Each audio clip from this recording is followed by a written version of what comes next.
భద్రం नो अपि वातयमनः। ఓం శాంతి శాంతి శాంతి. ఐత్రేయ ఉపనిషత్తు 2వ అధ్యాయం చూస్తున్నాము. ఇందులో అయమావసత అయమావసత అయమావసత అనే ఆ అర్థాన్ని 3 అవస్థలను ఈ విధంగా 3 జన్మలుగా ఇక్కడ చెప్తున్నారు. ఈ 3 జన్మల ద్వారా ఈ సంసార పరంపర ఈ విధంగా కొనసాగుతుంది అని చూపించారు. అందులో పితృశరీరంలో రేతోరూపంగా ఒక జన్మ అని, అదేవిధంగా మాతృశరీరంలో గర్భరూపం నుంచి బయటికి వెలువడడం 2వ జన్మ అని, ఆ తర్వాత 3వ జన్మని చెప్తూ ఆ జన్మకు కారకుడు తండ్రి, అతను మరణించి ఇంకొక శరీరాన్ని పొందడం 3వ జన్మ అని చెప్పడం. ఆ విధంగా మనం 3 అవస్థలు చూసాం. అయితే ఇందులో 2 జన్మలు, ఒక ఆ పుత్రుడిగా జన్మించినటువంటి జీవుడికి సంబంధించి, ఇంకొక జన్మ తండ్రికి సంబంధించి, ఈ మూడింటిని కలపడం, మూడింటిని ఒకటికి 3 జన్మలుగా చెప్పడం ఎలా కుదురుతుంది అని పూర్వపక్షం చూస్తున్నాం. పూర్వపక్షం చూస్తే 126వ పేజీలో, నను సంసరత పితు సకాశాత్ రేతో రూపేణ ప్రథమం జన్మ. సంసరత పితు ఆ తండ్రి నుంచి సకాశాత్ రేతో రూపేణ ప్రథమం జన్మ, అది మొదటి జన్మ అని. తస్యేవ కుమార రూపేణ మాతు, తల్లి నుంచి కుమార రూపేణ తస్య ఆ వ్యక్తికే, ఆ జీవుడికే 2వ జన్మ అని, ద్వితీయం జన్మ ఉక్తం. 2 జన్మలు చెప్పుకున్నాం. తస్యేవ తృతీయే జన్మని వక్తవ్యే, అతడికే మళ్ళీ 3వ జన్మని చెప్పాలి. వక్తవ్యే ప్రయత తస్య పితు, ఆ తండ్రి యొక్క ప్రయత పితు, మరణిస్తున్నటువంటి తండ్రి యొక్క యజ్జన్మ, మరణించి మళ్ళీ జన్మించేటువంటి తండ్రి యొక్క ఆ జన్మని ఇక్కడ తృతీయం ఇది కథం ఉచ్యతే, ఈ విధంగా ఎలా లెక్కిస్తారు? లెక్కించడం ఇక్కడ 2 అక్కడ 1 తీసుకొని 3 ఒకరికి ఎలా ఆపాదిస్తారు అని సామాన్యంగా ప్రశ్న. ఇక్కడ దాకా మనం చూసాం. ఇక సమాధానం చూద్దాం. ఇక్కడ సిద్ధాంతం నైష దోష, ఇదేమి ఇక్కడ ఈ విధంగా, అంటే అక్కడ 2 ఇక్కడ 1 లెక్కించడం పెద్ద దోషమేం కాదు. ఎందుకంటే భావం అర్థమవుతా ఉంది.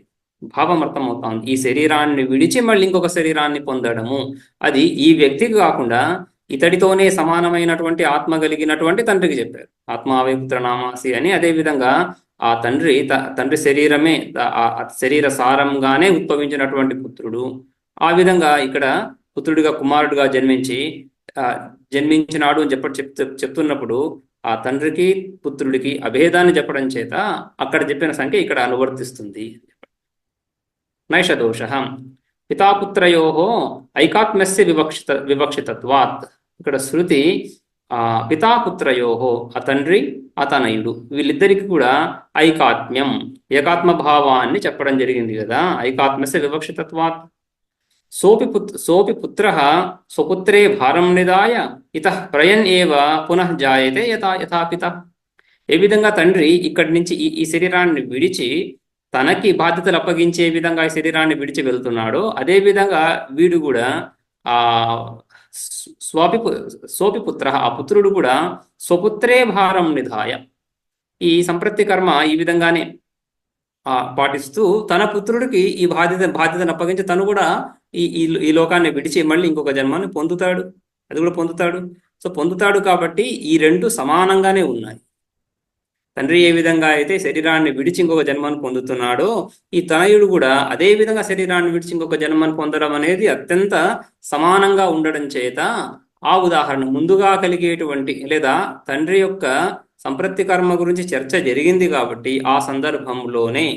అదే సందర్భంలో ఆయన మృత్యు గురించి చెప్తూ అది ఇక్కడ పుత్రుడికి ఆపాదించడం జరుగుతూ ఉంది. దోషం లేదు అని అర్థమవుతా ఉంది భావం. సోపి పుత్ర స్వపుత్రే భారం నిదాయ ఇతః ప్రయన్నేవ పునః జాయతే యథాపిత. తండ్రి వలెనే ఇదే విషయం ఇక్కడ కూడా జరుగుతుంది. తద్ అన్యత్ర ఉక్తం ఇతరత్రాపి ఉక్తమేవ భవతి ఇది మన్యతే శృతి. తద్ ఆ 3వ జన్మ అన్యత్ర ఉక్తం, తండ్రి యందు చెప్పబడింది. తండ్రి యందు చెప్పబడినటువంటి ఆ 3వ జన్మ తనయుడు యందు కూడా చెప్పినట్లే. విషయం ఒకటే కాబట్టి, సందర్భం తండ్రి గురించి వచ్చింది కాబట్టి అక్కడ ఆ విధంగా చెప్పడం. తదన్యత్ర ఉక్తం అన్యత్ర పితరి, తండ్రి యందు చెప్పబడినది ఏదైతే ఉందో ఇతరత్ర తనయుడి యందు పుత్రే అపి ఉక్తమేవ భవతి ఇది శృతి మన్యతే. శృతి యొక్క అభిప్రాయం ఈ విధంగా. పితాపుత్రయో ఏకాత్మత్వాత్, రైట్. ఆ తండ్రియే పుత్రుడిగా జన్మించినాడు, ప్రకటమయ్యాడు అని చెప్తున్నారు కదా. సో అందుకని పితాపుత్రయోహో ఏకాత్మత్వాత్, ఐకాత్మ్యాన్ని మనం ముందే చూసాం, ముందే శృతి చెప్పింది కాబట్టి అని. రైట్. సో ఆ విధంగా అది 4వ మంత్రం. సో 4వ మంత్రంలో మనము సో అస్యాయమాత్మా పుణ్యేభ్య కర్మభ్య ప్రతిధీయతే అని ఈ విధంగా మంత్రం చూసాం. సహ ఆ తండ్రి అస్య అయమాత్మ పుణ్యేభ్య కర్మభ్య ప్రతిధీయతే, తన పుత్రుణ్ణి ఈ పుణ్యకర్మల యందు ప్రతినిధిగా చేస్తున్నాడు. ఈ ప్రతినిధిగా చేయడం ఆ విధంగా సంప్రతి కర్మలు చూసాం అక్కడ మనం.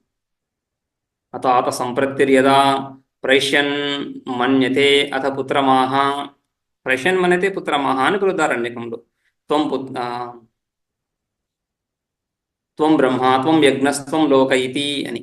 రైట్. అదేవిధంగా పుత్రుడు కూడా సపుత్ర ప్రత్యాహ అహం బ్రహ్మ అహం యజ్ఞో అహం లోక ఇతి, ఆ మంత్రం ఏదైతే ఉందో సంప్రతి కర్మ, ఆ విధంగా తండ్రి పుత్రుణ్ణి ప్రతినిధిగా చేస్తున్నాడు కర్మలో. అథ అస్యాం ఇతర ఆత్మ కృతకృత్య, అస్యాం ఇతర ఆత్మ, ఆ తండ్రి ఎవరైతే ప్రతిపత్తి కర్మలను చెప్పారు, ప్రతిపత్తి కర్మల యొక్క కర్త, ఆ ప్రతిపత్తి కర్మలను చేసేటువంటి తండ్రి కర్త, అస్యాం ఇతర ఆత్మ కృతకృత్యో వయోగత ప్రైతి అని ఆ సందర్భంలో, ప్రతిపత్తి కర్మల సందర్భంలో ఆ తండ్రికే మరణాన్ని చెప్పి, ఆ మరణాన్ని అదే విధమైన మరణం పుత్రుడికి కూడా అని అనే ఉద్దేశంతో ఇక్కడ చెప్తా ఉంది.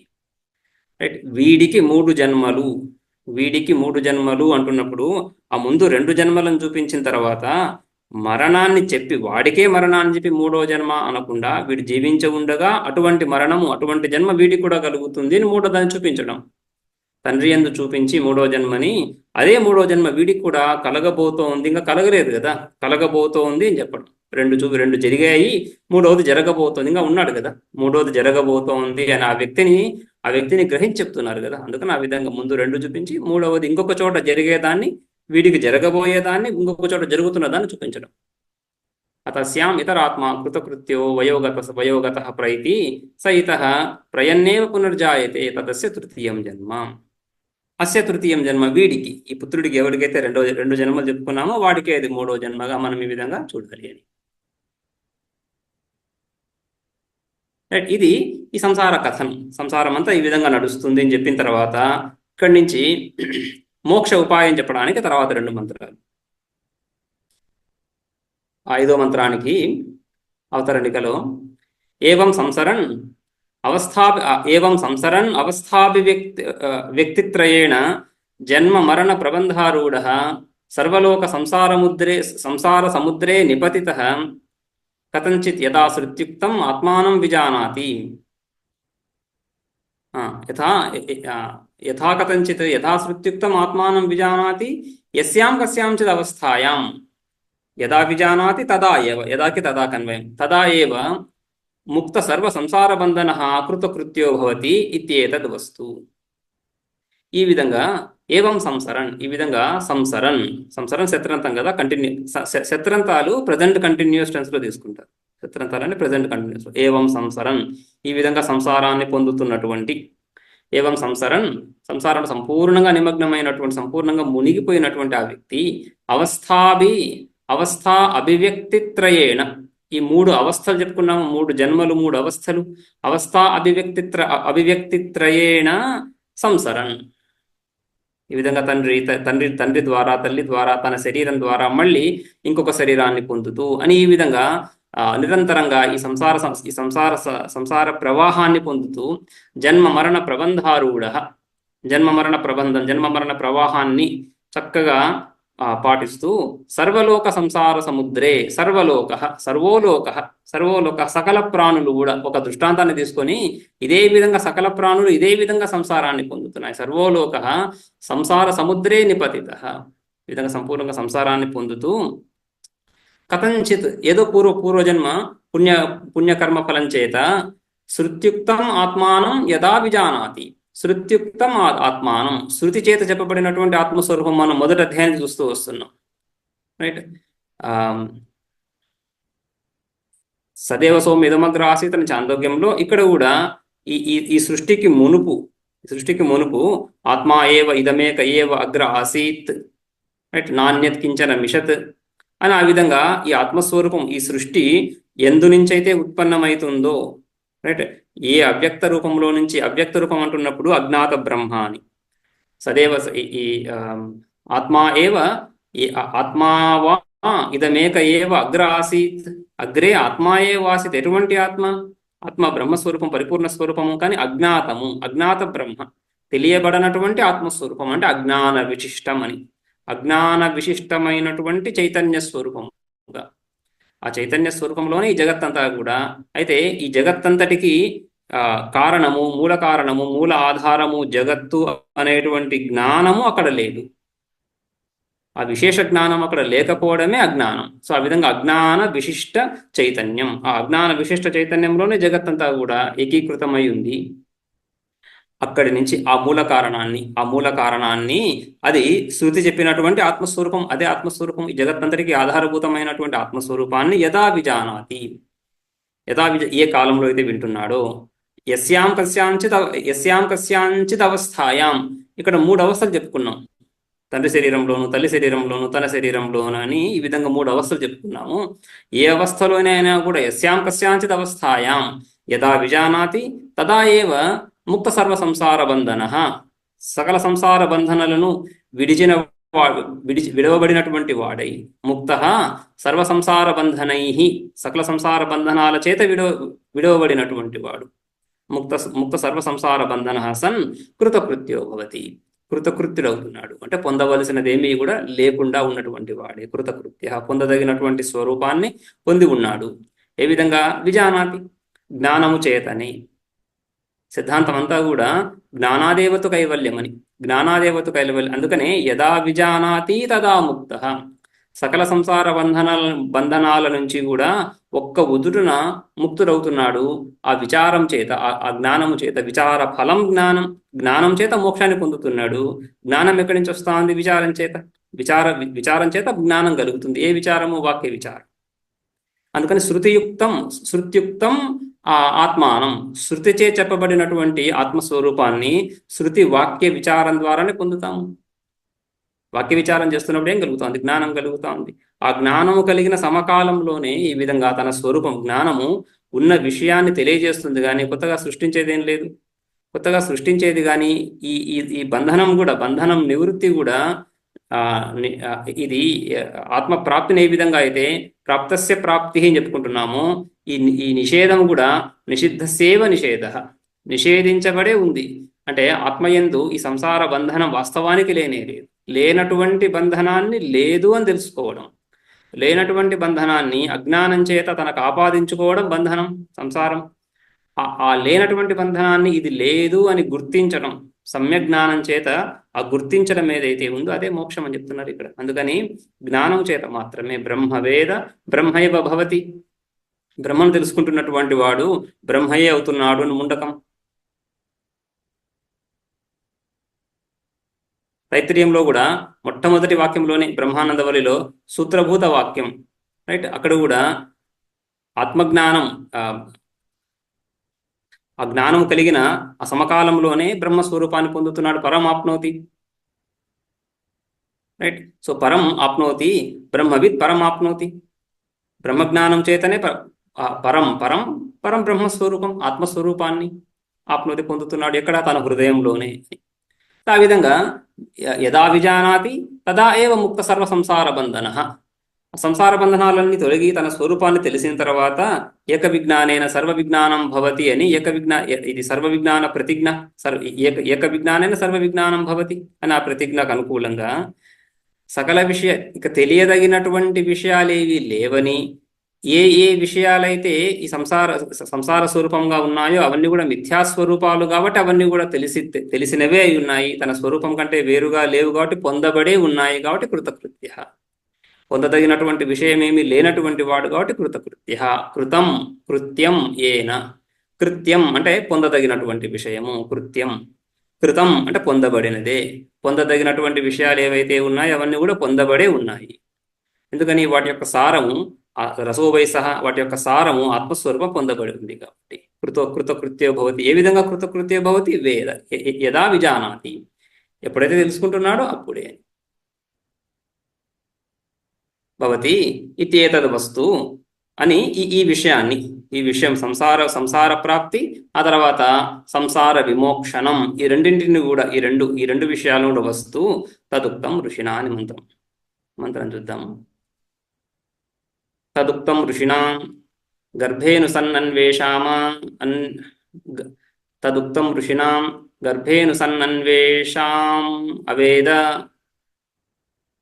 అవేదం అహం దేవానాం జనిమాని విశ్వాం శతం మా పుర ఆయసీరరక్షన్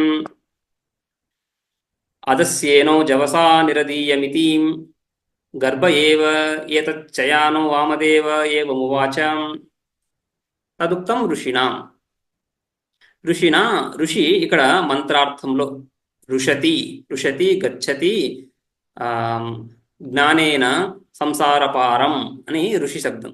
రుషతి అంటే ఋషిధాతు గత్యర్థక ధాతు. రుషతి గచ్చతి అంటే గమయతి అని అర్థం తీసుకుంటే ఈ సంసార పారాన్ని పొందింపజేసేటువంటిది అనే అర్థంలో మంత్రం వేదము. ఋషి శబ్దానికి మంత్రద్రష్ట అనే అర్థము ఉంది, వేదము అనే అర్థం కూడా ఉంది. ఇక్కడ తదుక్తం ఋషిన అంటే మంత్రేణ బ్రాహ్మణేన, ఈ బ్రాహ్మణ భాగం ఏదైతే ఉందో ఈ బ్రాహ్మణ భాగం ఈ విధంగా చెప్తా ఉంది. తదుక్తం ఋషిన ఏమని? గర్భేను సన్ గర్భంలో ఉంటూనే అంటే రెండవ అవస్థ, లేదా అదే మొదటి జన్మ ఈ తండ్రిలో ఉన్నటువంటి రేతోరూపం నుంచి తల్లిలో ప్రవేశించడం ఏదైతే ఉందో దాన్ని మొదటి జన్మగా చెప్పుకుంటున్నాము, ఒక అవస్థ. రైట్. అక్కడి నుంచి మళ్ళీ బయట పడడం రెండవ జన్మ, రెండవ అవస్థ. ఆ మొదటి అవస్థలో గర్భేను సన్ గర్భంలో ఉంటూనే, ఆ అవస్థలో ఉంటూనే అను ఏషాం దేవానాం జనిమాని అహం వేద, ఏషాం దేవానాం విశ్వాజనిమాని అహం వేద అని. సన్ అను అన్వయం వేదతో చేస్తే అనువేద, చక్కగా తెలుసుకున్నాను. అహం వేద. రైట్. అను ఏషాం దేవానాం, ఈ సకల దేవతలు, ఈ దేవతలు మనం ఈ ఐతరేయంలోనే ఈ సృష్టి క్రమంలో లోకాన్ని సృజా ఇతి అని సైక్షత, లోకాన్ని సృజా ఇతి, ఆ తర్వాత లోకపాలాన్ని సృజా ఇతి అని, ఆ విధంగా ఈ లోకాలను సృష్టించడం, లోకపాలకులను సృష్టించడం. ఆ లోకపాలకులు ఆ ఇంద్రియానుగ్రాహక దేవతలు లోకపాలకులు.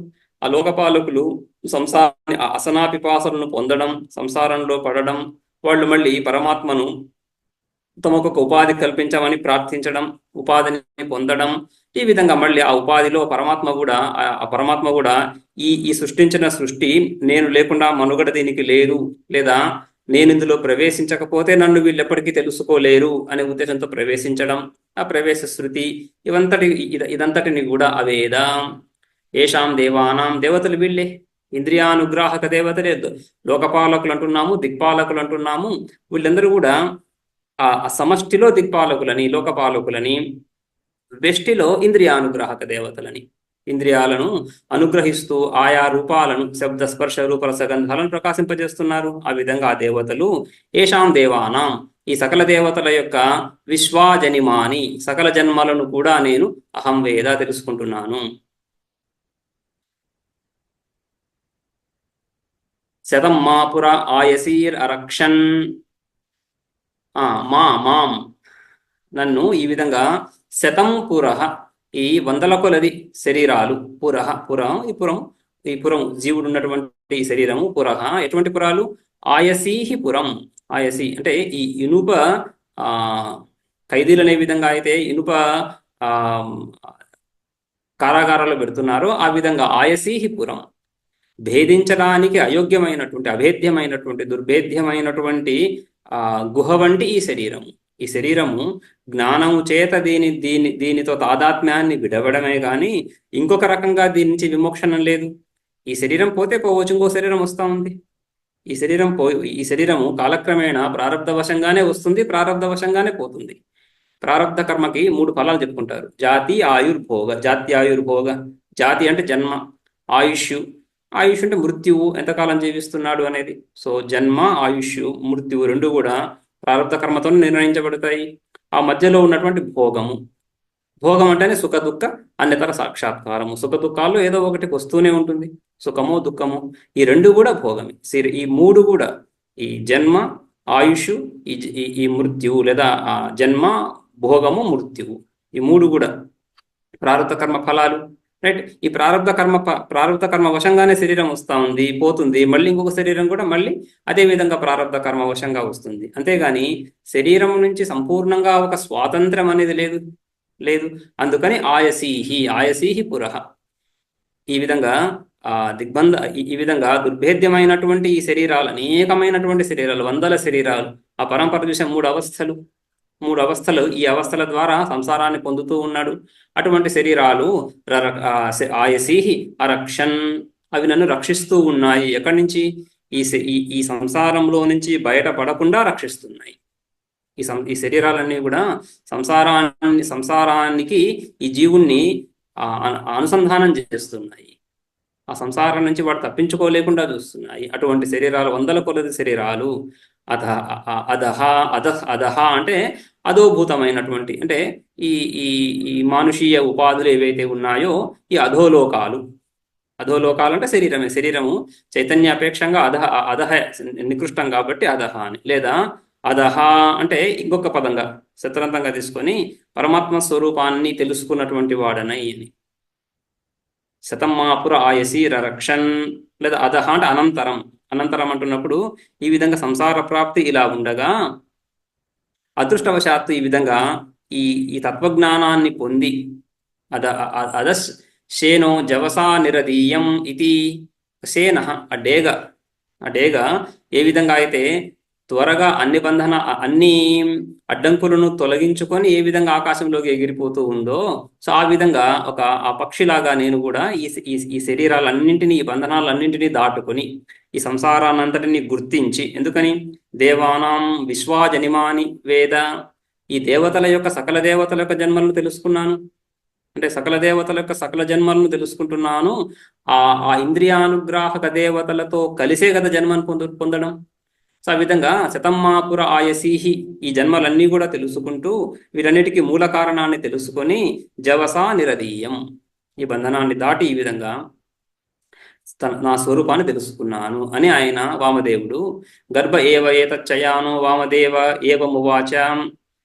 ఏతత్ శయానో ఏతత్ వామదేవ, ఈ వామదేవుడు గర్భ ఏవ శయాన, ఆ గర్భంలో ఉంటూనే ఈ విధంగా చెప్పాడు, ఈ విధంగా తెలుసుకున్నాడు. ఆయనకి అక్కడే జ్ఞానం కలిగింది, గర్భావస్థలోనే జ్ఞానం కలుగుతా ఉంది. అయితే గర్భంలో ఉపదేశాలేముండవు, అక్కడ ఉపదేశించడానికి ఎవరు లేరు, ఎవరి ద్వారా ఉపదేశం పొందటం లేదు, మళ్ళీ జ్ఞానం ఎలా కలిగింది అంటున్నప్పుడు పూర్వజన్మ సంస్కారాల ద్వారా ఈ జ్ఞానం కలుగుతా ఉంది అని.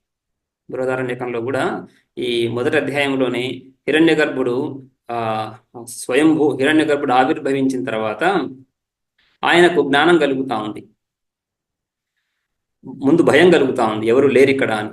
ఆ తర్వాత ఎవరూ లేనప్పుడు, రెండవ తత్వమే లేనప్పుడు నాకు భయం ఎలా కలుగుతుంది, భయానికి కారణం ఏముంది, భయానికి కారణమే లేదు ఇక్కడ, ద్వితీయ వస్తువు లేనే లేదు అని అద్వితీయ జ్ఞానం కలుగుతా ఉంది ఆయనకి. ఏ విధంగా కలిగింది? ఈ విధంగా పూర్వజన్మ అభ్యాసం వలననే, పూర్వజన్మ సంస్కారాల ద్వారానే కలుగుతా ఉంది. అదేవిధంగా ఇక్కడ వామదేవుడికి కూడా అదే విధంగా గర్భంలోనే ఉపదేశం లేకుండా, అక్కడ ఆ సందర్భంలో ఉపదేశం లేకపోయినా కూడా పూర్వోపదేశము ప్రతిబంధకం ద్వారా ఫలించక ఆ ప్రతిబంధం తొలగడం చేత ఇక్కడ ఫలించింది, గర్భావస్థలో ఫలించింది జ్ఞానము, ఆ విచారం ఫలించి జ్ఞానం ఉత్పన్నము. లేదా ఉత్పన్నమైనటువంటి జ్ఞానము ప్రతిబంధకం ఉన్నప్పుడు, ఏదైనా సరే కారణము ప్రతిబంధకం ఉన్నప్పుడు కార్యోత్పాదన చేయలేదు, ప్రతిబంధకం తొలగినప్పుడు కారణం నుంచి కార్యం ఉత్పన్నమైపోతా ఉంది. సో ఆ విధంగా కారణం అక్కడ ఉంది, బీజం ఉంది, సంస్కారం ఉంది, విచారరూప సంస్కారం ఉంది. తద్వారా జ్ఞానం ఇక్కడ కలిగి ఆయన ఈ విధంగా స్వరూపాన్ని తెలుసుకుంటున్నాడు. భాష్యంలో తదృషిణ అంటే మంత్రేణ, ఇక్కడ ఋషి శబ్దం చేత మంత్రము, వేదము. ఋషినా మంత్రేణ అపి ఉక్తం ఇత్యాహ, ఋషినా అపి ఉక్తం, మంత్రం కూడా ఇదే విషయాన్ని చెప్తా ఉంది. ఏ విషయం మీద మనం ఇంతకుముందు చర్చించామో, ఇంతకుముందు మంత్రాల్లో ఈ మూడు అవస్థలు, వీటి గురించి ఆ విషయాన్ని మంత్రము సుముఖంగా తన ముఖం నుంచి ఈ విధంగా చెప్తా ఉంది, తన ద్వారానే తెలియజేస్తా ఉంది. గర్భేను అంటే మాతు గర్భశయే వసన్, తల్లి గర్భంలో, మాతు గర్భాశయే వసన్, తల్లి యొక్క గర్భంలో ఉంటూనే ను ఇది వితర్కే గర్భే ను. ను అంటే ఇక్కడ నిపాతం, నిపాతము అవ్యయము, వీటికి నిపాతానికి ఇక్కడ ను అనే నిపాతానికి సామాన్యంగా వితర్కం అంటే ఈ విధంగా ఆలోచించడం, విచారించడం, విచారణ అని. ను ఇది వితర్కే అంటే ఆయన వామదేవుడే ఈ విధంగా విచారిస్తున్నట్లుగా. ఏషాం దేవానాం అనుంది కదా, గర్భేనున్ గర్భేనన్వేషాం గర్భేనున్వేషాం దేవానాం అని కదా. గర్భేను గర్భేన్వే గర్భే మంత్రంలో గర్భేను సన్ అన్వేషాం, గర్భేను సన్ అను ఏషాం.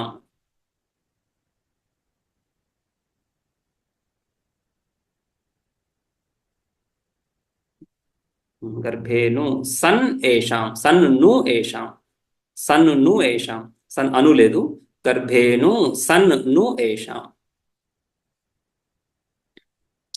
సో గర్భే సన్ గర్భములో ఉంటూనే, సన్ కూడా ఈ సత్రంతాలు ఇవి, ఉంటూ, ఉండగా, ఉంటూనే అని కంటిన్యూస్, గర్భంలో ఉంటూ ఈ విధంగా ఆయన వితర్కిస్తున్నాడు, ఆలోచిస్తున్నాడు అనే ఈ విచారమే కదా. విచారం ద్వారానే జ్ఞానం కలుగుతా ఉంది.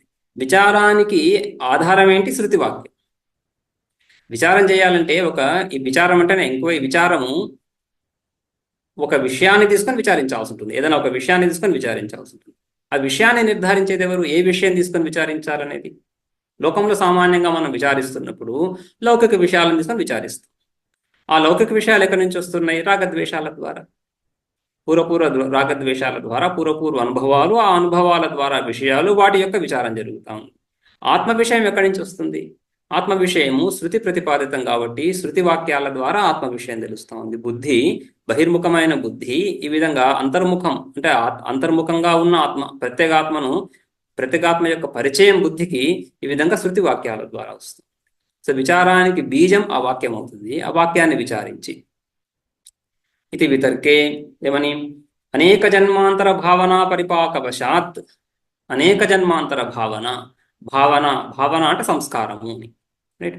ఈ సంస్కారాలు ఎప్పుడు కూడా అనుభవం నుంచి ఉత్పన్నమవుతాయి. అనుభవజన్య విషయం, అనుభవజన్యం సంస్కారం. జ్ఞానం ఏదైతే కలుగుతుందో ఆ జ్ఞానం నుంచి ఒక సంస్కారం బుద్ధిలో ఏర్పడి, ఆ సంస్కారము ఒకనొకాల్లో ఉద్భుతమై, అది ట్రిగర్ అవుతాను, ఉద్భుతమై అక్కడి నుంచి స్మృతి కలుగుతాం. అనుభవము, సంస్కారము, స్మృతి, అది క్రమం. అనుభవజన్య సంస్కారము, సంస్కారం నుంచి స్మృతి కలుగుతుంది. ఈ విధంగా ఈ అనుభవం అంటే విచారం ద్వారా కలిగినట్టు, విచారం చేయాలనేటువంటి సంస్కారం. ఆ సంస్కారం, ఆ భావన అనేక జన్మలలో ఈ విధంగా ఆత్మానాత్మ వివేకము విచారం చేస్తూ, ఆత్మానాత్మ విచారం చేస్తున్నప్పుడు ఆత్మ యొక్క విచారం కలుగుతున్నా కూడా అనాత్మతో సంబంధం ఉండడం చేత, అది అంత పటిష్టంగా జరగకపోవడం చేత అనేక జన్మల్లో కలిగినటువంటి భావన సంస్కారాలు ఆ విధంగా విచారం ఆ విధంగా పరిపక్వం అవ్వగా, పరిపక్వం అవుతున్నప్పుడు ఏషాం దేవానాం, ఈ దేవతలు ఎవరు? వాక్ అజ్ఞాదీనాం, వాగింద్రియము, వాగింద్రియానికి అధిష్టాన దేవత అగ్ని, అనుగ్రాహక దేవత అధిష్టాన దేవత అగ్ని. చక్షురింద్రియానికి అధిష్టాన దేవత అనుగ్రాహక దేవత ఆదిత్య. హస్తేంద్రియానికి ఇంద్రుడని. ఈ విధంగా వివిధ దేవతలు, దిగ్దేవతలు శ్రోత్రేంద్రియానికి, రైట్. సో ఈ విధంగా పరిపాకవశాత్ ఏషాం దేవానాం వాక్ అజ్ఞాదీనాం జనిమాని అంటే వాళ్ళ యొక్క జన్మలని విశ్వాని సర్వాణి జన్మాని, సకల జన్మలు. ఆ దేవతలకు జన్మలేంటి? ఆ దేవతలు ఇంద్రియానుగ్రాహక దేవతలు కాబట్టి ఈ వ్యక్తి యొక్క ప్రతి జన్మలో కూడా ఆ ఇంద్రియానుగ్రాహక దేవతలు రావాల్సిందే. సో ఇంద్రియానుగ్రాహక దేవతల యొక్క జన్మల ద్వారా తన జన్మలు కూడా కలుగుతున్నాయని చెప్పడం కదా. అదే విధంగా దేవతలను వాగజ్ఞాదీనాం అని చెప్పడము ఉపలక్షణంగా తీసుకొని, ఉపలక్షణం అంటే ఒక ఎట్సెట్రా చెప్తున్నట్లు, రైట్. స్వగ్రాహకత్వే సతి స్వేదర గ్రాహకత్వం. స్వయం తన విషయాన్ని, తన అర్థాన్ని, వాక్ అనే అర్థాన్ని గ్రహిస్తుంది. ఇతర విషయాలను కూడా స్వసంబంధి ఇతర విషయాలను కూడా, చక్షురాది ఇంద్రియాలను కూడా గ్రహిస్తుంది. అది ఉపలక్షణం. సో ఆ విధంగా సకల దేవతలు, సకల సంసారం అంతా ఈ విధంగానే అనేక జన్మ ప్రవాహంగానే నడుస్తుంది అనే విషయాన్ని విశ్వాని సర్వాణి జన్మాని అను అవేదం అహం, ఈ విధంగా వీటన్నిటినీ తెలుసుకున్నాను. అహో అనుబుద్ధవాన్ అస్మి ఇత్యర్థః. ఈ విధంగా చక్కగా వీటన్నిటిని తెలుసుకున్నానని ఆశ్చర్యం వితర్కే, ఈ విధంగా ఆయన ఆలోచిస్తున్నాడు. ఇందులోనే మళ్ళీ సంసార భాగాన్ని చూపిస్తున్నాడు. సంసారము మోక్షము రెండు కూడా, రైట్. ఈ దేవతల యొక్క జన్మలన్నింటినీ తెలుసుకుంటున్నాను అంటున్నప్పుడు ఈ దేవత ఈ జన్మలు, ఈ ఇంద్రియాలు, ఇంద్రియానుగ్రాహక దేవతలు, ఈ విధంగా లేదా ఇంద్రియాలు, శరీరము, మనస్సు, బుద్ధి, వీటికి ఈ కార్యకరణ సంఘాతానికి వీటికి జన్మలు కానీ నాకు జన్మ లేదు అనే విషయం తెలుస్తా ఉంది ఇక్కడ. నాకు జన్మ లేదు అంటే తెలుసుకునేవాడను నేను. నాకే జన్మ ఉంటే నా జన్మను నేనే ఎలా తెలుసుకుంటాను? ఏదో వస్తువు నాకంటే వేరుగా, నా ముందు నాకంటే వేరుగా ఉంటూ ఉత్పన్నమవుతున్నటువంటి దాన్ని నేను తెలుసుకోగలను, కానీ నాకే పుట్టుక అంటున్నప్పుడు నా పుట్టుకకి ముందు నేనుంటే కదా ఏ విషయమైతే తెలియాలో ఆ విషయానికంటే ముందు నేనుంటే ఆ విషయాన్ని తెలుసుకోగలను. ఆ విషయానికంటే వేరుగా ఉండాలి, దానికంటే పూర్వక్షణంలో ఉండాలి, పూర్వకాలంలో ఉండాలి. పూర్వకాలంలో నేను ఉంటే నాకు జన్మ ఎక్కడిది? మళ్ళీ జన్మ అంటేనే ముందు లేనని కదా. లేని నేను నా జన్మను ఎలా తెలుసుకుంటాను? కాబట్టి జన్మ నాకు కాదు, తెలియబడేటువంటి ఈ ఇంద్రియానుగ్రాహక దేవత వీటికి మాత్రమే, అనాత్మ వర్గానికే జన్మ అని. ఈ అనాత్మ వర్గానికి ఉన్నటువంటి జన్మను తెలుసుకున్నాను. అది ఏ విధంగా? శతం. శతం అంటే అనేకం, బహ్వ్యః, అనేక అనేకాలు. శతం అంటే వందని కాకుండా వందల కొలది. శతం మాం పురః ఆయసీః ఆయస్యః లోహమయ్యః ఇవ అభేద్యాని శరీరాణి ఇది అభిప్రాయః. ఆయసీః పురః, ఆ ఇనుప శరీరాలు అంటున్నప్పుడు ఇనుము అంటే ఇనుము అభేద్యం, చాలా బలవత్తరమైనటువంటిది. అందుకని ఆ విధంగా అభేద్యమైనటువంటి ఈ శరీరాలు, అభేద్యాని శరీరాన్ని. లోహమయ్యః ఇవ శబ్దము లోహము వంటి. ఆయసీహి అన్నప్పుడు ఇవ శబ్దాన్ని జోడించుకొని ఇనుము వంటి శరీరాలు అంటే అభేద్యమైనటువంటి ఒక లక్షణార్థం తీసుకోవాల్సి ఉంటుంది. వాచ్యార్థం కాకుండా ఇవన్నీ లక్ష్యార్థాలు తీసుకుంటేనే అర్థం కుదురుతుంది. ఇనుము అని లిటరల్ మీనింగ్ తీసుకుంటే అర్థం కుదరదు. అందుకని లక్ష్యార్థం తీసుకొని ఆ విధంగా లోహంలో ఏముంటుంది? అభేద్యత్వం, దాన్ని భేదనం చేయలేనటువంటి పరిస్థితి, ఆ సామర్థ్యం అందులో ఉంది. ఆ సామర్థ్యం ద్వారా అటువంటి శరీరాలు అభేద్యాని శరీరాణి ఇది అభిప్రాయ. అటువంటి వందల కొలది శరీరాలు ఏం చేశాయి? రక్షితవత్యః సంసారపాశ నిర్గమనాత్ రక్షితవత్యః. ఆ శరీరాలన్నీ కూడా ఈ విధంగా సంసారపాశ నిర్గమనం, సంసారం అనేటువంటి పాశము బంధనము, సంసారం బంధనం, బంధనమే సంసారం. ఆ సంసారం అనేటువంటి బంధనము నుంచి వైదొలగడం అనేటువంటి మార్గం ఏదైతే ఉందో ఆ మార్గం నుంచి ఇవి రక్షిస్తున్నాయి. సంసారం నుంచి బయటపడనివ్వకుండా రక్షితవత్యః, ఈ శరీరాలన్నీ కూడా రక్షిస్తూ ఉన్నాయి. ఆయసీహి పురః రక్షితవత్యః.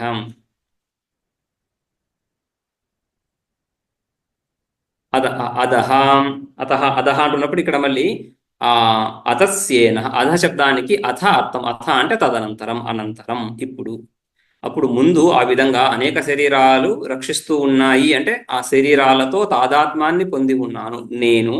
ఈ సంసార మార్గంలో నుంచి నన్ను బయటపడనివ్వకుండా ఈ వందల కొలది శరీరాలు రక్షిస్తూ వస్తూ వచ్చాయి, ఇంతవరకు బంధిస్తూ వస్తూ వచ్చాయి. ఆ బంధనం నుంచి విమోక్షాన్ని కలగకుండా కాపలాగా ఉన్నాయి, రక్షిస్తూ వచ్చాయి. అయితే ఇప్పుడు ఏమైంది?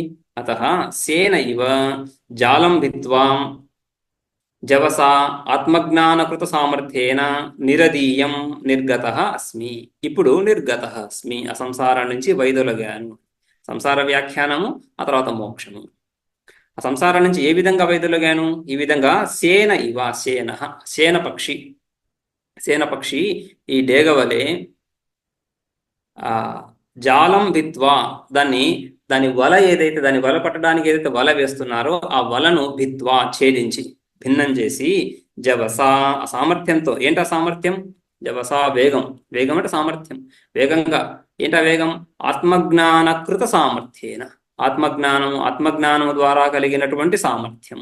ఆత్మనా విందతే వీర్యం, ఆత్మనా విద్యయా విందతే వీర్యం, ఆత్మనా విందతే బలం.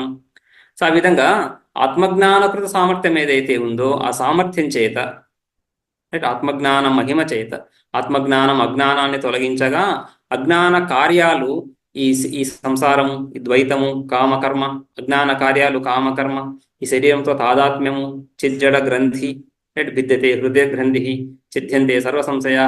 ఈ విధంగా ఈ ఈ ఈ బంధనాలన్నీ తొలగగా నిరదీయం, ఆ శరీరాల నుంచి, ఆ బంధనాల నుంచి, ఆ శరీరం, ఆ సంసారం నుంచి నిర్గతోస్మి, వేరుపడ్డాను, విడిపడ్డాను.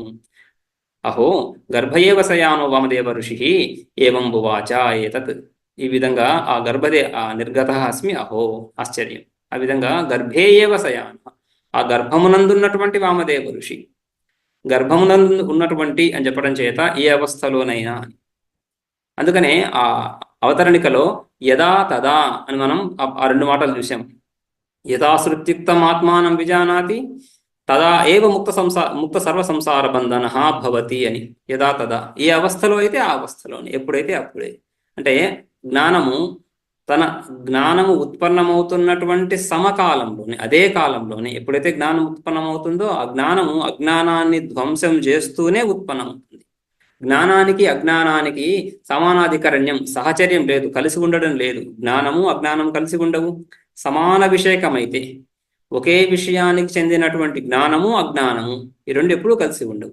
వేరే వేరే విషయాలకు చెందిన అజ్ఞానాలు కలిసి ఉండని, ఘటాజ్ఞానం పటజ్ఞానం కలిసి ఉండొచ్చు.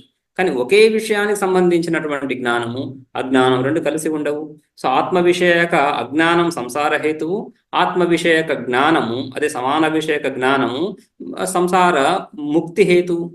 ఈ రెండు కూడా కలిసి ఉండడం ఉండే ఉండే ఉండే అవకాశం లేదు. కాబట్టి జ్ఞానం ఉత్పన్నమవుతున్నప్పుడే అజ్ఞానాన్ని తొలగిస్తుంది. ఇది లోకంలో కూడా, లౌకిక విషయాల్లో కూడా ఏ విషయం యొక్క జ్ఞానం ఉత్పన్నమవుతుందో ఆ విషయం యొక్క అజ్ఞానాన్ని తొలగిస్తూనే ఉత్పన్నమవుతుంది. రజ్జువు యొక్క జ్ఞానం కలిగినప్పుడు రజ్జువు యొక్క అజ్ఞానము తొలగే రజ్జు జ్ఞానం కలుగుతా ఉంది. అందుకనే రజ్జు జ్ఞానం కలిగిన తర్వాత సర్పభ్రాంతి లేదు అక్కడ. సర్పభ్రాంతికి కారణం రజ్జు అజ్ఞానం. రజ్జు జ్ఞానం కలిగిందంటే ఆ క్షణంలో రజ్జు అజ్ఞానం ఉండే ప్రశ్నే లేదు. దానికి కార్యం ఎక్కడి నుంచి వస్తుంది? అందుకని జ్ఞాన సమకాలం చెప్పడానికి ఇక్కడ యథా తదా పదాలు చెప్పుకున్నాం. అదేవిధంగా ఇక్కడ మళ్ళీ గర్భే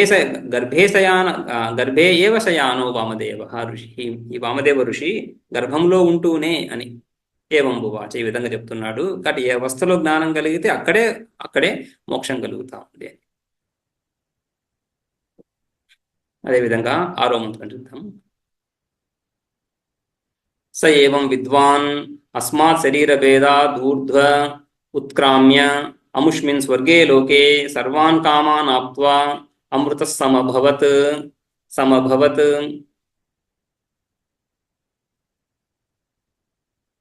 స ఏవం విద్వాన్, వామదేవ, ఆ వామదేవుడు ఏవం విద్వాన్, ఈ విధంగా తెలుసుకొని అస్మాత్ శరీర భేదాత్ ఊర్ధ్వ, ఈ శరీర భేదనం, అస్మాత్ శరీర భేదాత్, ఈ శరీర భేదనం, శరీరం అనేటువంటి బంధనం యొక్క భేదనం, శరీరంతో తాదాత్మ్యమే బంధనం. ఆ తాదాత్మ్యము యొక్క నాశనము, అదే అహంకార నాశనం. శరీరంతో తాదాత్మ్యం, శరీరం యందు అహం అనేటువంటి ఒక దృఢ భావన, దృఢమైనటువంటి, కేవలం శరీరమే కాకుండా సంపూర్ణ కార్యకరణ సంఘాతంతో, అది అలా టాగుల్ కేసులాగా ఒకసారి శరీరంలో, ఒకసారి మనస్సులో, ఒకసారి ఇంద్రియాలు, అలా కనిపిస్తూ అలా వాటిలో తిరుగుతూ ఉంది. ఆ అహంకారము ఈ సంపూర్ణ కార్యకరణ సంఘాతం నుంచి విడిపడడం, సంపూర్ణ కార్యకరణ సంఘాతంతో తాదాత్మ్యాన్ని విడవడం, అది శరీర భేదనం. ఆ విధంగా శరీర భేదాత్ ఊర్ధ్వ ఉత్క్రమ్య, ఊర్ధ్వ, ఈ శరీర భేదనం కలిగి ఆ పరమాత్మ స్వరూపంగానే శరీరం ఉపాధి, ఈ జీవాత్మ పరమాత్మ అని రెండుగా ఆ ఆత్మ చైతన్యాన్ని విభాగం చేస్తూ ఉంది. శరీరంతో తాదాత్మ్యాన్ని పొందినటువంటి నేను ఉపాసకుడను, ఈ శరీరం కంటే కూడా వేరుగా, సంపూర్ణ జగత్తుకి ఆధారంగా నాకంటే వేరుగా ఉన్నటువంటి పరమాత్మ చైతన్యము ఉపాస్యము అని ఉపాస్య భేదం. రైట్. నేను అర్థించేటువంటి వాడను, జీవుడను, పాపోహం పాపకర్మాణం అని, ఆయన అనుగ్రహించేటువంటి వాడు అని భేదము. విభాగం ఎక్కడి నుంచి వస్తా ఉంది? ఈ విభాగము ఈ విధంగా అజ్ఞాన కార్యము. సో ఈ ఉపాధితో తాదాత్మ్యాన్ని పొందడం చేతనే ఈ విభాగం కలుగుతా ఉంది. ఈ విధంగా ఏవం విద్వాన్, ఈ విధంగా ఈ జన్మ మరణాలన్నీ కూడా ఈ శరీరానికి, ఈ కార్యకరణ సంఘాతానికి, ఇది అనాత్మ, నాకు సంబంధించినటువంటిది కాదు, ఈ ఈ జన్మ మరణ ప్రవాహము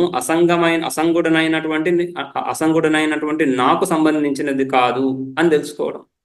అది జ్ఞానం. ఏవం విద్వాన్ అస్మాత్ ఆ జ్ఞానం చేతనే ఈ శరీరంతో తాదాత్మ్యం తొలగిపోతా ఉంది.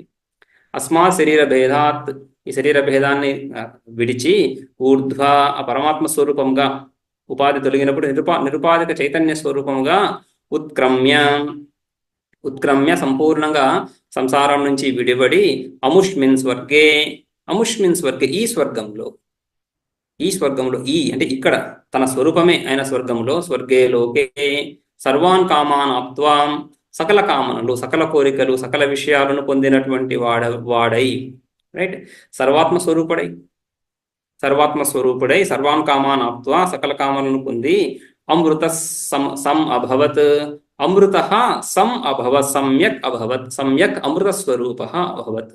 అమృత అంటున్నప్పుడు మరణ ధర్మాలు లేనటువంటి, మరణ ధర్మాలు ఉన్నప్పుడు మృత అని, నా మృత ఇది అమృత, అమృతస్య భావ అదే అమృతమే. అమృత సమభవత్, ఆత్మస్వరూపాన్ని పొందెను.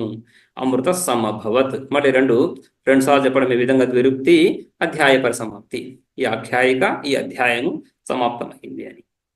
ఇది ఐతరేయోపనిషది ద్వితీయోధ్యాయ. ఇక్కడ రెండవ అధ్యాయం ఈ విధంగా ముగుస్తా ఉంది.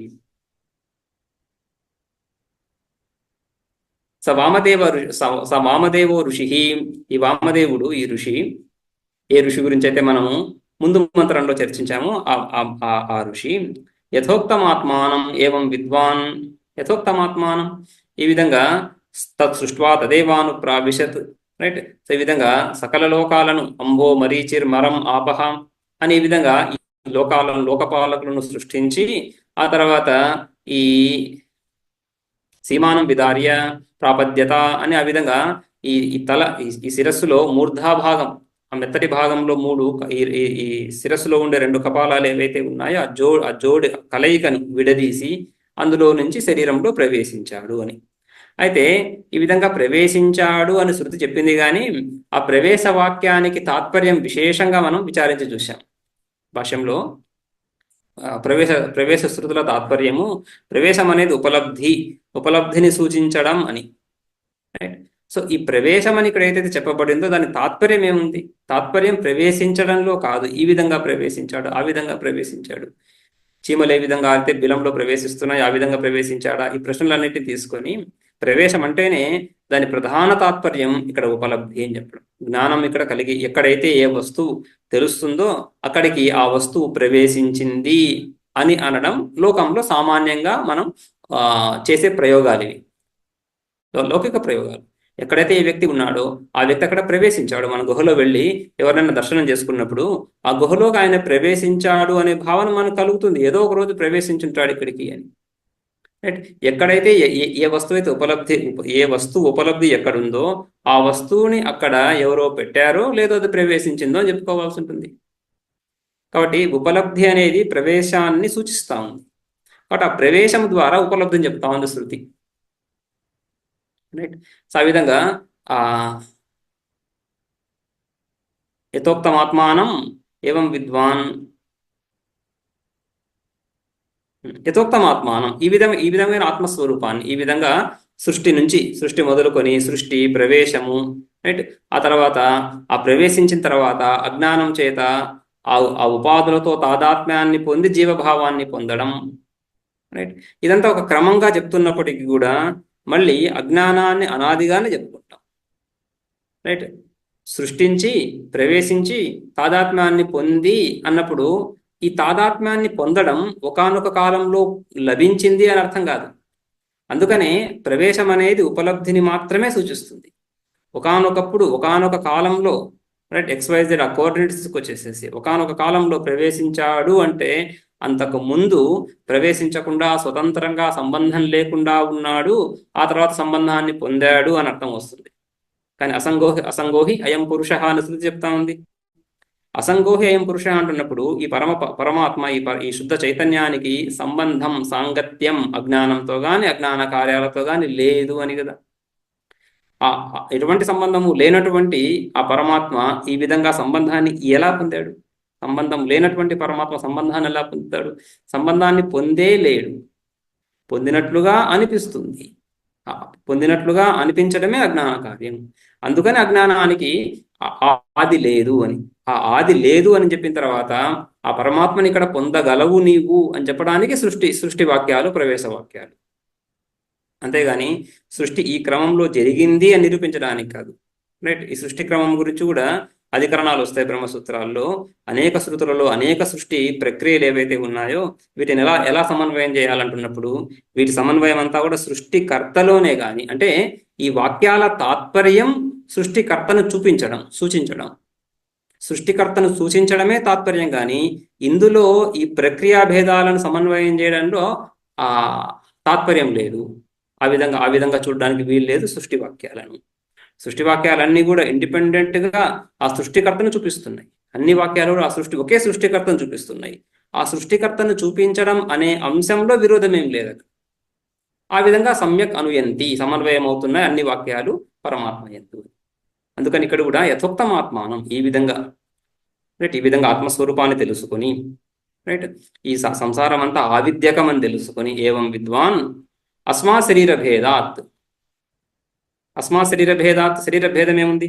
శరీరస్య అవిద్యా పరికల్పితస్య ఆయసవత్ అనిర్భేద్యస్య జన్మ మరణాది అనేక అనర్థ శతావిష్ట శరీర ప్రబంధస్య పరమాత్మ జ్ఞానామృతోపయోగ జనిత వీర్యకృత భేదాత్. అది శరీర భేదం. శరీరము, భేదము, ఈ రెండింటికి కూడా అర్థం చెప్పుకుంటున్నాను ఇక్కడ. శరీర భేదాత్ అంటున్నప్పుడు శరీరస్య భేదనం అని కదా షష్ఠి తత్పురుషం. శరీరస్య భేదనం, శరీరము యొక్క వినాశనము. శరీరం ఏంటి, వినాశనం ఏంటి, ఈ రెండు పదాలు చూడాలి. శరీర భేదాత్ అంటున్నప్పుడు శరీరం ఏంటి, వినాశనం ఏంటి. శరీరం అనేది ఈ భౌతికంగా ఇక్కడ కనిపిస్తున్నా కూడా ఇది అవిద్యా కార్యము అని తెలుసుకుంటున్నాడు అక్కడ ఋషి. శరీర భేదనం అంటున్నప్పుడు శరీరస్య అవిద్యా పరికల్పితస్య, అజ్ఞానము చేత కల్పించబడినటువంటి అజ్ఞాన కార్యం ఇది. రైట్? ఒక బీజం నుంచి, రేతస్సు నుంచి ఈ విధంగా ఉత్పన్నమైంది అని చెప్తూ ఇంతకుముందు చూసాం మనం 3 అవస్థలు అని. ఆ 3 అవస్థలు అజ్ఞాన కాలంలో వాటి స్వరూపం. అది అజ్ఞాన కాలంలో వాటిని ఆ విధంగా చూస్తూ ఉన్నాం. శాస్త్ర దృష్ట్యా శాస్త్రం దాన్ని విచారం చేసి చెప్తున్నప్పుడు శాస్త్రం శరీరాన్ని ఏ విధంగా పరిచయం చేస్తూ ఉంది? అవిద్యా పరికల్పితం, అజ్ఞాన కార్యమని పరిచయం చేస్తాం. రైట్? ఈ అజ్ఞాన కార్యంగా ఉన్నటువంటి ఈ శరీరము, శరీరస్య అవిద్యా పరికల్పితస్య, అవిద్యా కార్యం అంటున్నప్పుడు అజ్ఞాన కార్యాలు వాస్తవంగా జరగని వాటిని అజ్ఞాన కార్యాలు అంటాం. వాస్తవం ఆ మ్యాజిషియన్ ఏదైతే మనకు మ్యాజిక్ చూపిస్తున్నాడో అక్కడ అతను నిజంగా ఆ వస్తువులన్నింటినీ తీసుకొచ్చి అక్కడక్కడ పెట్టి మనకు చూపిస్తే దాన్ని మ్యాజిక్ అని ఎందుకంటాం? ఉన్న విషయాలను ఉన్నట్లుగా చూపిస్తే దాంట్లో మ్యాజిక్ ఏముంది? రైట్? ఇంద్రజాలం ఏముంది అందులో? లేని విషయాన్ని ఉన్నదిగా చూపించడమే ఆయన కుశలత కదా. ఆ మ్యాజిషియన్, ఆ ఇంద్రజాలకుడి యొక్క కౌశల్యం అంతా కూడా లేని విషయాలను ఉన్నట్లుగా చూపించడం. అందుకని అవిద్యా కార్యం అంటేనే లేని విషయము, జరగని వస్తువు, జరగని క్రియ, జరగని విషయము జరిగినట్లుగా తెలియడం, అంతే అజ్ఞాన కార్యం. అందుకని ఆ విధంగా శరీరం ఈ విధంగా అవిద్యా పరికల్పితం, అవిద్యయా పరికల్పితం, అవిద్య చేత కల్పించబడినటువంటి, అవిద్యయా పరికల్పితస్య, అది ఆయసవత్ అనిర్భేద్యస్య, దుర్భేద్యం, అనిర్భేద్యం, భేదించడానికి శక్యంగా అన్నటువంటి, ఏదో అవిద్యా కార్యం కాబట్టి నేనేదో ఊహిస్తున్నాను, ఆ ఊహించడం ఆపేస్తే ఇది ఆగిపోతుంది అని ఆ విధంగా కాదు సంసారం. అనిర్భేద్యం, రైట్? ఆయసవత్ అనిర్భేద్యస్య, నిర్భేదం చేయడానికి యోగ్యంగా అన్నటువంటి, శక్యంగా అన్నటువంటి, ఏ విధంగానూ దీన్ని ఛేదించలేము. ఏ బుద్ధితో అయితే ఈ సంసారాన్ని ఛేదించడానికి, జయించడానికి ప్రయత్నం చేస్తున్నామో ఆ బుద్ధి స్వయంగా అజ్ఞాన కార్యం. ఆ బుద్ధి స్వయంగా అజ్ఞాన కార్యం కాబట్టి ఆ బుద్ధి ద్వారా జరిగేటువంటి సకల వ్యవహారాలు అజ్ఞాన కార్యాలే కాబట్టి ఆ బుద్ధి అజ్ఞానాన్ని పోషించగలుగుతుందే గాని వినాశనం ఎలా చేయగలుగుతుంది? స్వయంగా ఆ బుద్ధి అజ్ఞాన కార్యమైనప్పుడు అజ్ఞాన కార్యం చేత జరిగే విషయాలన్నీ కూడా అజ్ఞాన కార్యాలే ఉంటాయి. అది ఎంతైనా ప్రయత్నం చేయని అవన్నీ అజ్ఞాన కార్యాలు ఇంకా అది యాడ్ చేస్తుందే గాని సబ్స్ట్రాక్ట్ చేయలేదు. సంసారానికి అది జోడిస్తూనే వెళ్ళగలుగుతుంది కానీ దాని స్వభావం అంతా అంతే. దాని స్వభావం అంతా కూడా కదలడం ఏదైతే ఉందో, మనస్పందన మాత్రమేవ జగత్ అని భాష్యకారులు చాలా చోట్ల చెప్తూ ఉంటారు? మనస్పందన మాత్రం, ఆ మనస్సు యొక్క స్పందన ఏ దిశలో అయినా స్పందించని, ఏ దిశలో అయినా ఏ విధంగా అయినా స్పందించని అదే జగత్తు. సో జగత్తును మాత్రమే అది రచించగలుగుతుంది, కానీ దాని నుంచి బయటికి తీసుకురాలేదు. కాబట్టి అనిర్భేద్యం, ఒక జ్ఞానం కాకుండా, జ్ఞానం ద్వారా కాకుండా ఇంకొక రకంగా దీని భేదనం లేదు. రైట్. సో ఈ విధంగా ఆయసవద్ అనిర్భేద్యస్య జనన మరణాది అనేక అనర్థ శతావిష్ట శరీర ప్రబంధస్య. సరే, ఆయాసవద్ అనిర్భేద్యం అవతేవని అలా ఉండని, అలా ఉంటే ఏమైంది అంటే అలా కూడా లేదు, అనర్థం అది. జనన మరణాది, జననము మృత్యువు జర, ఆ మధ్యలో ఈ దుఃఖాలు, వీటన్నిటి ఈ విధంగా అనేక అనర్థ శత వందల కొలది అనర్థాలతో, అనర్థాల యొక్క సంబంధం, అనర్థ శతావిష్ట శరీర ప్రబంధస్య. అటువంటి శరీరం నిరంతరం అనర్థాలను దుఃఖాన్ని కలిగించేటువంటిది. దుఃఖమే లేకపోతే, దుఃఖాన్ని గుర్తించనంత వరకు విచారమే లేదు. దుఃఖాన్ని గుర్తించకపోతే ఆ దుఃఖంలో నుంచి విముక్తికి ప్రయత్నం ఎక్కడి నుంచి వస్తుంది? సో ఈ విధంగా ఈ అనర్థ శత ఆదిష్ట శరీర ప్రబంధం ఏదైతే ఉందో, దీన్ని ఇక్కడ దాకా శరీరం యొక్క వ్యాఖ్య, శరీరస్య. ఇప్పుడు భేదనం కదా, ఆ భేదనం ఎలా జరుగుతుంది? పరమాత్మ జ్ఞానామృతోపయోగ జనిత వీర్యకృత భేదాత్, వీర్యకృత సామర్థ్యకృత. ఆ సామర్థ్యం ఏ సామర్థ్యము? పరమాత్మ జ్ఞానం, పరమాత్మ యొక్క జ్ఞానం. పరమాత్మ యొక్క జ్ఞానం ఏ విధంగా? పరమాత్మ యొక్క జ్ఞానము ప్రత్యేగాత్మ రూపేణ అహమేవ తత్ బ్రహ్మైవాహమస్మి అని, ఆ విధంగా అభేద రూపంగా పరమాత్మ యొక్క జ్ఞానము, జ్ఞానం అనేటువంటి అమృతము, పరమాత్మ జ్ఞానామృత ఉపయోగజనిత వీర్య. ఆ పరమాత్మ జ్ఞానాన్ని పొందడం చేత కలిగేటువంటి సామర్థ్యం ఏదైతే ఉందో, ఆ సామర్థ్యం మాత్రమే ఈ అజ్ఞాన కార్యాలను, సంసారాన్ని, శరీరాన్ని భేదించగలుగుతుంది అని పరమాత్మ జ్ఞానామృతోపయోగజనిత వీర్యకృత భేదాత్, అది శరీర భేదనం. ఆ శరీర భేదనం చేత భేదాత్, ఆ శరీర భేదనం కూడా ఏ విధంగా? శరీరోత్పత్తి బీజ అవిద్యాది నిమిత్తోపమర్ద హేతోహో శరీర వినాశాత్ ఇత్యర్థ. కార్యనాశనము రెండు రకాలుగా చెప్పుకుంటాం. కార్యము కేవలము కార్యం నశించడము, కారణపూర్వకంగా కార్యం నశించడం. ఏదైతే కార్యం మాత్రమే నశిస్తుందో ఆ నాశనాన్ని కార్యము కారణంలో విలీనమైంది చెప్పుకోవాల్సి ఉంటుంది. సత్కార్యవాదం చెప్పుకుంటాం కదా, సత్కార్యవాదంలో ఉత్పత్తి నాశాలు ఏవి లేవు. కార్యానికి ఉత్పత్తి అంటున్నప్పుడు కారణం నుంచి కార్యము అభివ్యక్తం అవ్వడం, కార్యానికి నాశనం అన్నప్పుడు కార్యం మళ్ళీ కారణంలో వెళ్ళి ఉండడం. కాబట్టి కార్యం అలా కంటిన్యూ అవుతూనే ఉంది, కారణ రూపంలో వెళ్తుంది, మళ్ళీ కార్యం ఇస్తూ ఉంది. అలా కాకుండా కారణం ధ్వంసమైతే, కార్యానికి ఆశ్రయం కారణము, కారణం ధ్వంసమైనప్పుడు కారణం అనాది. రైట్. కార్యకారణాల్లో కార్యానికి ఉత్పత్తి ఉంటుంది, నాశనం ఉంటుంది. కారణానికి ఉత్పత్తి ఎక్కడిది? కారణానికి ఉత్పత్తి ఉంటుంది, కార్యం అయిపోతా ఉంది కదా. కారణానికి ఉత్పత్తి లేదు. ఉత్పత్తి లేదు అంటే దానికి ఒక హేతు అంటూ లేదు, అది అనాది. ఆ కారణం ధ్వస్తమైతే మళ్ళీ ఉత్పన్నం ఎలా అవుతుంది? దానికి ఇంకో కారణం లేదు. కారణానికి కారణాన్ని ఆపాదిస్తే అనవస్థ ఏర్పడుతుంది. రైట్. సో ఆ విధంగా శరీరోత్పత్తి బీజము, శరీరోత్పత్తికి బీజమైనటువంటి బీజం అంటే కారణం, కారణమైనటువంటి అవిద్యాది నిమిత్త, అవిద్య, కామ, కర్మ, ఇవన్నీ కూడా ఈ శరీరోత్పత్తికి బీజాలు, ధర్మాధర్మాలు, కర్మలు. రైట్. ఆ కర్మలకి కర్మలకి కారణం రాగద్వేషాలు, కామన. సో అవిద్యా, కామ, కర్మ. అవిద్యా, కామ, కర్మాది ఇవే నిమిత్తాలు. ఈ నిమిత్త ఉపమర్ద హేతోహో, ఈ నిమిత్తాలన్నింటినీ కూడా ధ్వంసం చేసేటువంటి హేతువు ఆ జ్ఞానము. ఆ జ్ఞానము చేత శరీర వినాశాత్ ఇత్యర్థ. జ్ఞానము చేత మాత్రమే శరీరం వినష్టం అవుతుంది, కానీ ఇంకొక విధంగా కాదు. కాబట్టి ఇది అనిర్భేద్యం అని, దుర్భేద్యం అని. ఈ విధంగా శరీరాన్ని శరీరం నుంచి విడిబడి ఆ తాదాత్మ్యాన్ని విడిచి ఊర్ధ్వ అంటే ఊర్ధ్వమూల మదశాఖ అన్నట్లు అక్కడ చెప్పినట్లుగా ఊర్ధ్వం అంటే పరమాత్మ, ఊర్ధ్వంలో పరమాత్మ, ఉత్కృష్టం ఊర్ధ్వ పరమాత్మభూత సన్, నిరుపాధిక చైతన్య స్వరూపమే అయి అధోభావాత్ సంసారాత్ ఉత్క్రమ్య విడిబడి. ఎక్కడి నుంచి? అధోభావాత్ సంస్కారాత్. ఊర్ధ్వ అంటే పైకి వెళ్ళడం అంటే కింది నుంచి విడిపడాలి కదా. సో విధంగా అధోభావం అంటే సంసారం నుంచి విడిబడి జ్ఞానావద్యోతిత అమల సర్వాత్మభావం ఆపన్న సన్, జ్ఞాన అవద్యోతిత, జ్ఞానేన అవద్యోతిత, జ్ఞానము చేత ప్రకాశించబడినటువంటి, తెలియబడినటువంటి, తెలియబడినటువంటి అమల సర్వాత్మభావం ఆపన్ సన్, మలరహితం, మలరహితమైనటువంటి, ఎటువంటి సంసార సంబంధం లేనటువంటి నిర్మలమైనటువంటి సర్వాత్మభావం. సర్వస్యాత్మ సర్వాత్మ, సర్వస్యాత్మ అంటున్నప్పుడు కూడా సర్వశబ్దము అనువాదం మాత్రమే అవుతుంది కదా. సర్వం అనేదైతే అంటున్నామో, ఈ సర్వం, ఈ భేదమంతా, ఈ నానా ప్రపంచమంతా కూడా ఏమవుతుంది అన్నప్పుడు నీ స్వరూపమే అవుతుంది అని సమాధానం. రైట్.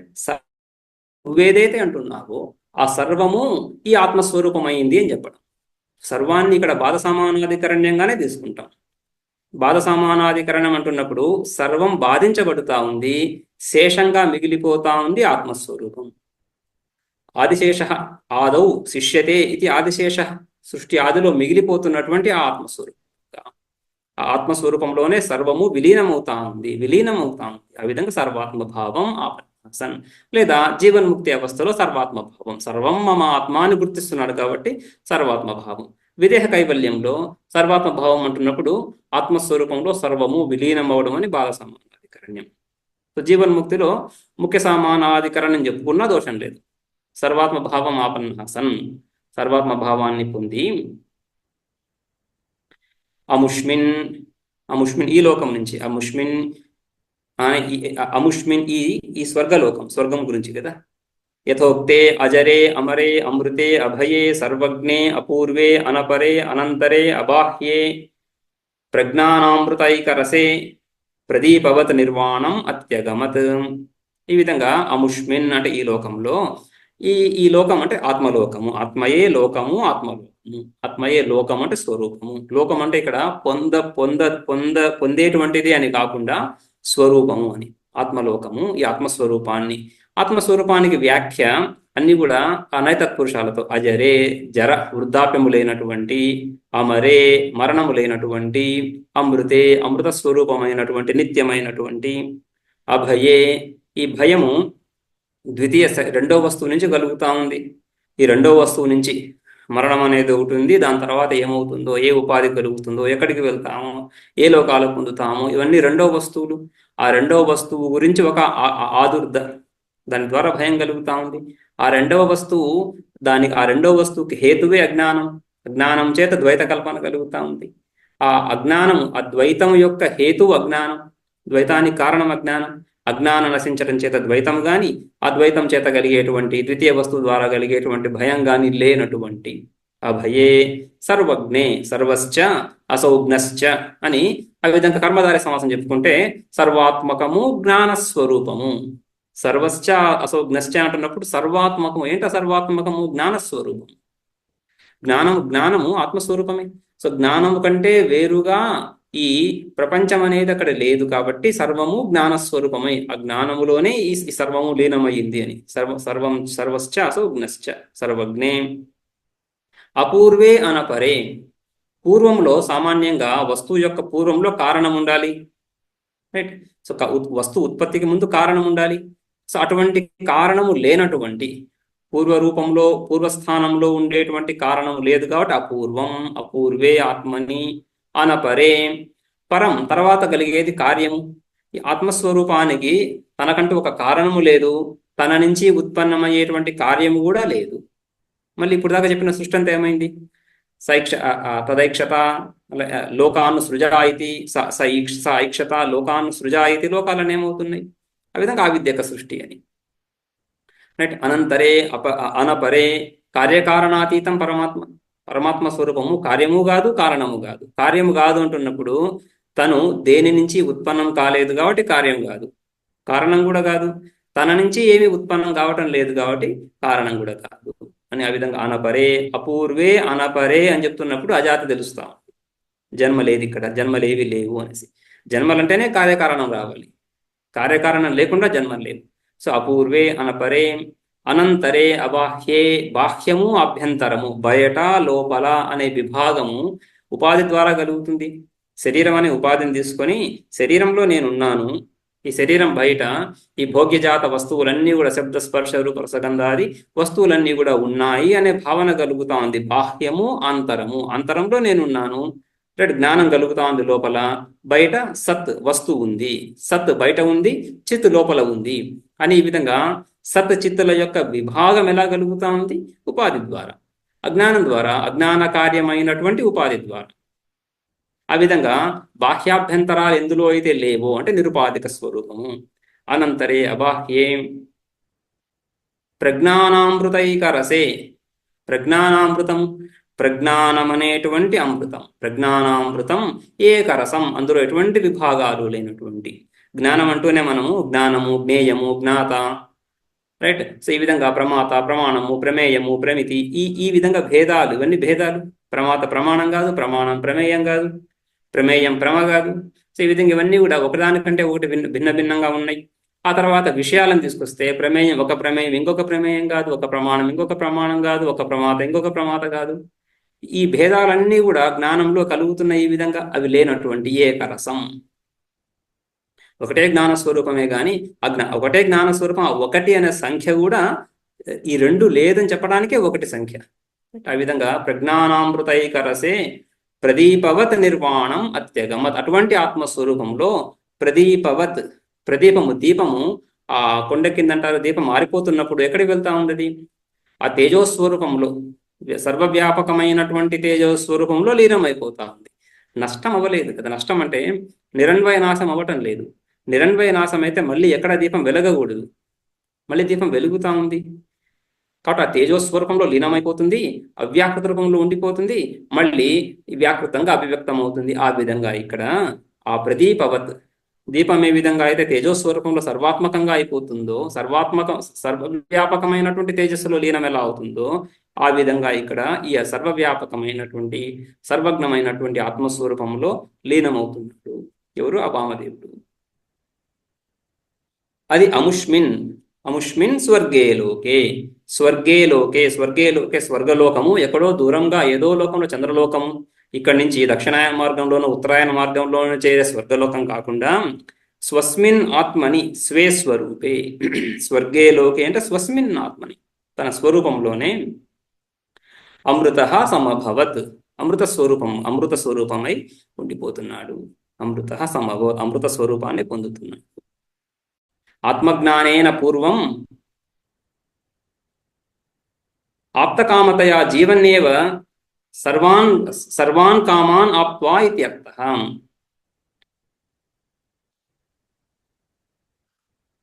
ఆత్మజ్ఞానేన, ఈ ఆత్మజ్ఞానం చేత అమృత సమభవత్,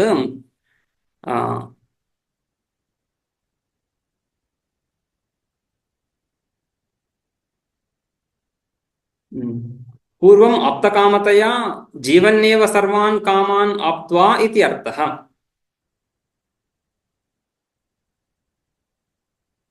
ఆత్మజ్ఞానేన పూర్వం, ఓకే,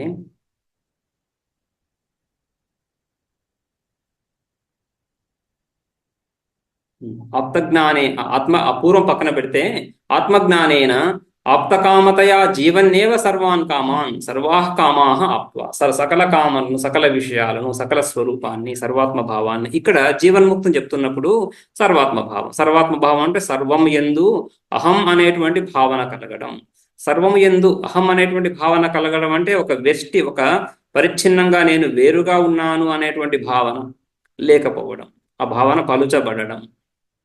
పలుచబడి సర్వం యందు వ్యాపించి ఉన్నవాడను అనే భావన కలగడం. ఆత్మజ్ఞానేన ఆప్తకామతయ పూర్వం, ఈ విదేహ కైవల్యానికి ముందు జీవన్ముక్తి అవస్థలో ఆత్మజ్ఞానం చేత ఈ విధంగా ఆప్తకాముడై సకల విషయాలను, సకల విషయాలకు అధిష్టాన రూపమై, మై సర్వాణి భూతాని, నాయందే సకల విషయాలు, సంపూర్ణ ప్రపంచము నాయందే ఉంది అని అని గీతలో చెప్పుకున్నట్లుగా, ఆ విధంగా ఆప్తకామతయా సర్వాన్ కామాన్ ఆప్త్వా ఇత్యర్థః.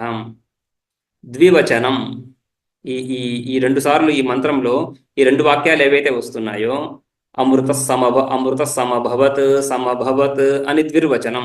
ఈ ద్విర్వచనము అధ్యాయ పరిసమాప్తికి సూచకం. ద్విర్వచనం సఫలస్య సోదాహరణస్య ఆత్మజ్ఞానస్య పరిసమాప్తి ప్రదర్శనార్థం. సఫలస్య, ఫలేన సహ ఇది సఫలం.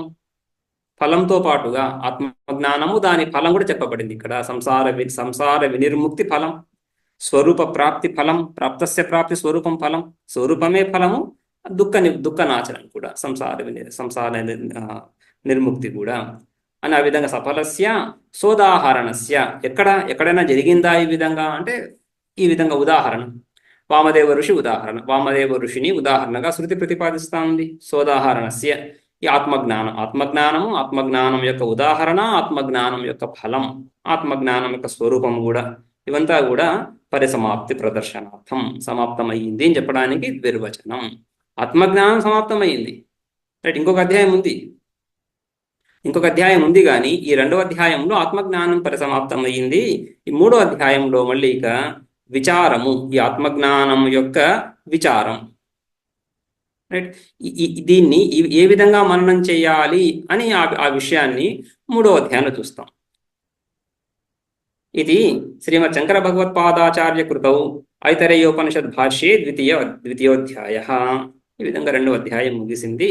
ఇక మూడవ అధ్యాయం తర్వాతి క్లాస్లో చూద్దాం మనం. అక్కడ ఈ బ్రహ్మ విద్యా సాధనం, విచారం, మనన ప్రధానంగా అధ్యాయం ఉంది. చిన్న అధ్యాయం, అది తర్వాత చూద్దాం. ఓం.